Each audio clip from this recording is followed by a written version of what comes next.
Daily Fix. It's a bit of a nutrition afternoon. We've just been talking sugar, and now we have the real expert in, Lea Stening from Lea Stening Health. Good afternoon, Lee. Nice to see you. Good. Same to you. Now, we've just been talking about sugar because I watched that sugar film at the weekend. Yeah. Now decided to go 2 weeks with no sugar. Well, no extra sugar, I guess. No chocolate, no sweet stuff.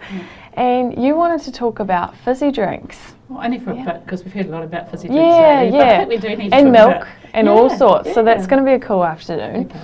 Now, I just talked about the amount of sugar that's in our food, and a can of Coke has 10 teaspoons of sugar. Yes, it does. Yes. But the scary thing is how much we're drinking of it. You know, last year, 518 million litres.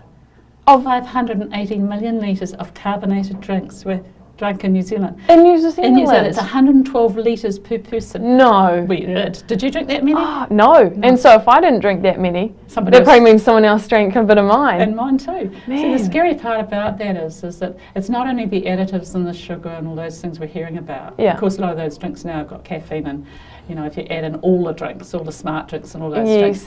The other thing is a lot of them have got salt in, and one of the big problems we've got now is that it's not just the sugar, it's the fact that the salt levels are going up. Right. And that's having a big effect on our bones. So like in your normal fizzy drinks and I guess sport drinks and energy drinks, they've got salt. Yes, they do. I mean, a sports drink has salt, but also carbonation. Yeah. Sodium bicarbonate is one of the main ingredients. So you're getting more sodium coming into our drinks. And the problem with that is it's not just about the fact we're drinking more soft drink.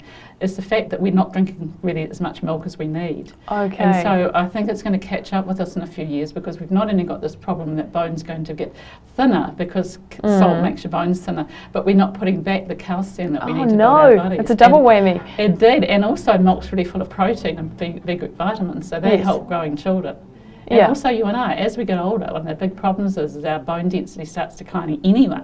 So if we don't drink as much milk as we need, there's a chance that we're going to have brittle bones. Oh no. And I don't know about you, but my mobility is really important to me. I want to be able to get up and do. You know, I don't want to be crippled when I'm older. Exactly. So how much do we need?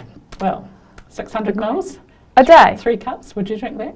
No, probably not. Although if I think about a bowl of cereal, coffee, all that kind of stuff. Well, that's how you need to do it, you see. 3 breakfast cups isn't that bad when you actually look at it, because it's really half a cup on your cereal in the morning, maybe another half a cup you might have in teas and coffees, then maybe in the afternoon when you come back from work or the gym, or maybe when the kids come home from school, that would be a good time to make a smoothie. Yes. And then going to bed, you could have a drinking chocolate or Milo or something like that. So there's 3 cups before you start. Because it sounds like a lot of milk, but no, there's a lot of milk that gets drunk in our house. So that's how much you need to drink of milk, and how much less fizzy should we be drinking? Well, I just think we should just try and keep it for special occasions and not have it having every week. You know, the other thing is it's popping up in our community through sponsorships, it's coming through schools. So there's a lot of pressure out there to actually drink more. Yeah. And getting back to the milk thing, I think we don't only have to look at the fact that we need more, we've got to look at why don't people drink milk. Yes. You know, that's an important part of the question, isn't it? And I think the reasons that I've discovered by working with young people is a lot of people think it puts on weight. They think that also that if they have too much, they don't like the mouthfeel, they say they forget to drink it. Right. There's all sorts of reasons why people don't, but half the time it's just because they think that it's bad for them. Okay. So they're drinking fizzy drink. Seems a bit weird. But they now think that milk is actually not only very good for weight loss, which is something that hasn't been talked about before. Wow. But it's also an important sports drink, so that would be a good replacement, at least a recovery drink for when you've finished your sporting efforts. But the other thing is we think that it also is really important for making your bones and teeth and all those things stronger. So, you know, it's a matter of getting people into having more of it. So there's a substance called leucine, which is an amino acid in the protein in milk. We also think there's a peptase, that milk's very full of peptides, and they help to stop fat accumulation, fat synthesis. Wow, so that's exactly the opposite of what I thought, because milk does have fat in it. So I would have thought that if anything, you'd put on weight drinking milk. Well, I guess it's a matter of which one you use, and one of the problems, another barrier out there is the fact there's so many different types. Yes. I'd like to see milks actually classified more, instead of being on colour, I think they should be following the types of milks you need for your age. Oh, okay. So, you know, for children who, initially we want them breastfed, of course, but by about 1 year they can go on to milk. If they want to use, if cow's milk's okay for them, then they can go on to blue milk. Yes. And then between 2 and 5, you should have the light blue or the mega milks. Okay. Because the fat's slowly coming down. And then by the time they're 5, all of us should really be on calcium or trim. Wow. Okay. So I've got to that's say, I'm still on the blue.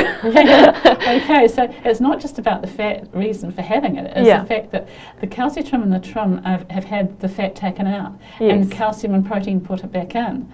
So it's actually so there's more protein and more of the good stuff in those milks. You're likely to lose more weight, which is important as you get older.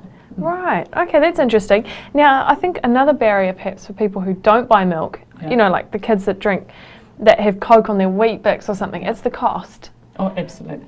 So what would you say to those people? Absolutely shocking. Well, I think you have to make sacrifices because I think milk is so important. You could buy it in milk powder. It may be cheaper doing it that way and mixing it up, but you still must make really sure that if you do that, you get the right ratio of milk powder to water, otherwise it can become too concentrated. So I would say that the first thing is to prioritise milk. I think it's really important. I think it's terrible that it's twice the cost of carbonated drinks, particularly, you know, a lot of soft drinks you can now buy in the supermarket on like special. $1 a litre, and it's just shocking. You know, I just think it's terrible, and I think that if we put the money into that now, we'd save a lot on doctor's bills and things like that further down the track. And perhaps people don't realise that maybe that though it might be cheaper now, it's going to be more expensive later. Exactly. Yeah. I think probably one of the other reasons why people don't drink milk is often because of allergy. People, children especially, may have milk allergy when they're young. By the time a child's 5, most of them have grown out of that problem. Okay. But from another part, that's the protein part of milk, the lactose or sugar part of the milk is the part that some people have difficulty with. Yeah. And it's usually the people who are affected by that are usually from the age of 2 into adulthood. Okay. So you don't get much lactose intolerance problems with very young children. It's more. It's later on. It's really later on. And there is a tie-up. We talked a lot last week about celiac disease and gluten intolerance. Well, often people who have problems with gluten also have problems with dairy. Right. What's that? Well, because all through your intestine you've got these little villi. They're like little projections that actually increase the surface area for absorption. So you've got more sites in which, you know, nutrients can be absorbed. Yes. Now, for different reasons, inflammation and allergy and immune problems, some of those villi can get sloughed off.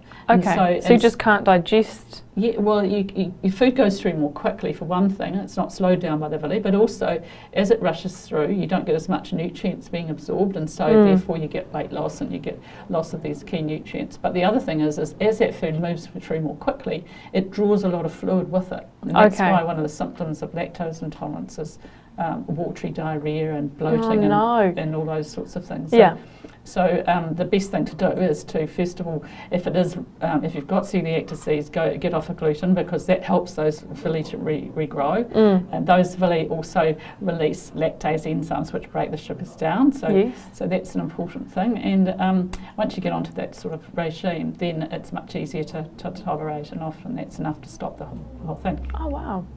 Oh, that's interesting. Now, when you're talking about lactose intolerance, though, for a lot of people, they might be thinking, well, I'd love to drink milk, and I'd love stronger bones, but I can't.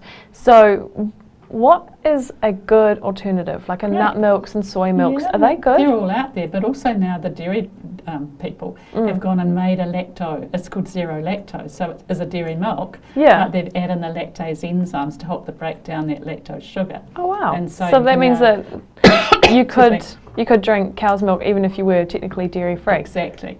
But also there are those other milks, and the use of those milks really depends on other factors like your age and whether you're able to tolerate rice and grains. Very young children would need to have, if they weren't able to tolerate cow's milk, they would need to be on special formulas. But for adults, there's no reason why you can't go into those other milks, but you still need the same amount of 3 cups a day. Okay, and that's a direct equivalent then?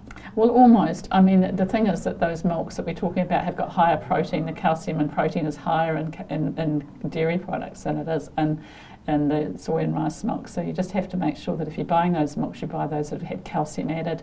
Okay. And that can help a bit. Sure. And you need to make sure that your protein and energy levels are high enough to meet your needs as well. To deal with it. Okay, now I've got a question sent in. I've just written it down. Someone sent this in via Facebook, Angela Jackson.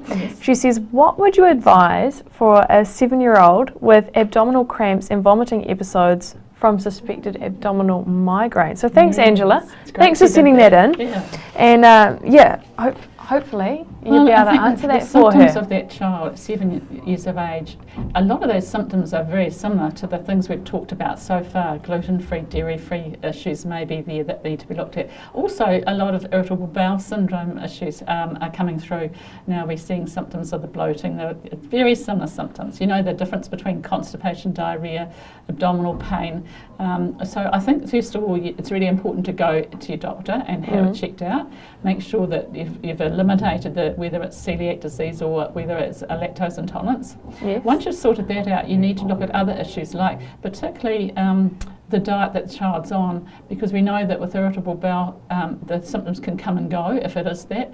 That children or people who have irritable bowel often can't take fat, so you need to really cut down on fat and things like chips and crisps and chocolate and fried foods, all those sorts of things. And you also need to watch the amount of fibre that you have, because although dietary fibre like bran and whole grain cereals is good for us normally, sometimes people with irritable bowel can't take that. Okay. And the other really important thing is to look at the child's stress levels. Right. Because there is a real tie-up between problems of stress and anxiety and abdominal issues. Wow. And we see this not only in children who may be going through stressful episodes, often related to family issues or issues at school, things like that, but also athletes. We get a lot of athletes who have problems with nausea and vomiting and problems with abdominal pain and all those things prior to a major event. Right. And so there is a big tie-up between the brain and the bowel. Wow.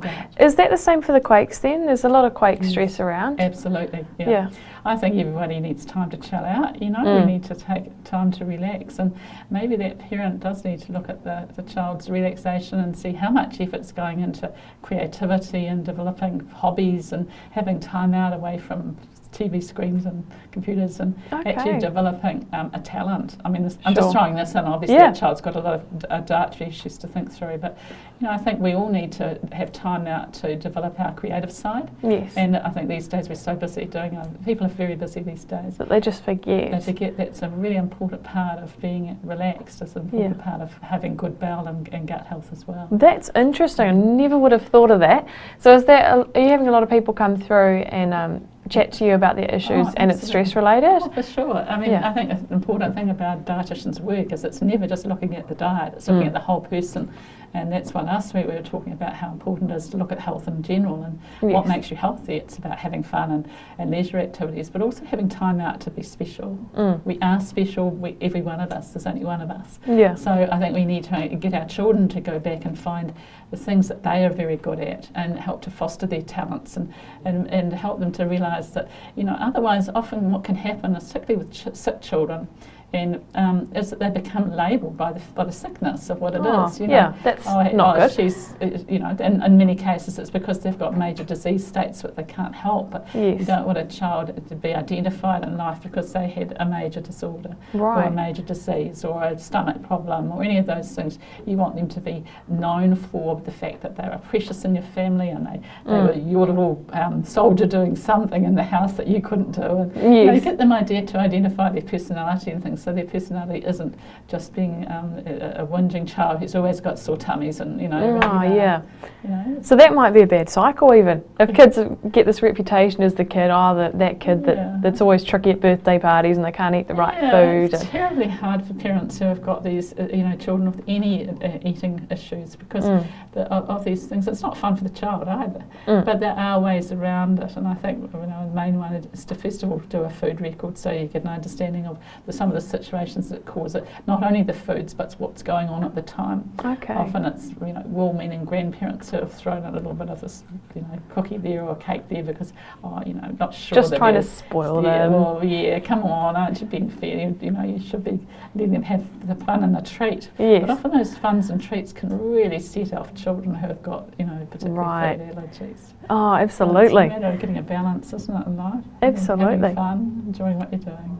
All right, that's really, really cool. So thanks for that, and we'll definitely get some more questions for you again next week. So if anyone's got questions, the Daily Fix NZ on Facebook.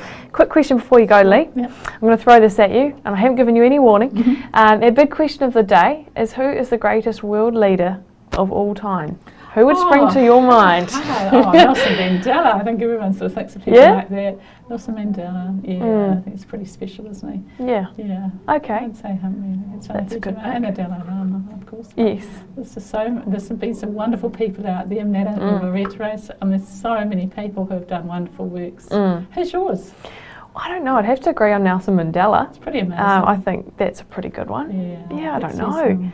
There's it's like there's so many good ones, and sometimes there's one bad thing that they did that they got known for, and you're like, so many amazing world leaders doing good work. And also, do they have to be known as a leader of a country to do good work? I mean, at the moment, I'm a big fan of Jamie Oliver. Right. Because he is leading this food revolution that's going around the world now, getting people into gardens, children getting into gardens, getting kids to talk about food. Yeah. I'm an ambassador with Jamie Oliver, and at the moment we're working on a big project bringing a whole lot of other ambassadors around the world together on this food project, and talking to other dietitians, nutritionists, people around the world who are working with Jamie, and the things they're achieving. They bring children together and teaching them how to cook. That's just impressive, isn't it? He's yeah, amazing. That's a leader. So he is a leader, Absolutely. Yeah, so there's all sorts of leaders out there. Absolutely. They need our support. All right, well, thanks so much, Lee. We'll see you again next week. Okay. We've got to go, but when we come back, we've got Tom Berrien. He's a personal trainer, and he's going to be chatting to us about Fitbits and watches. That's next on The Daily Fix.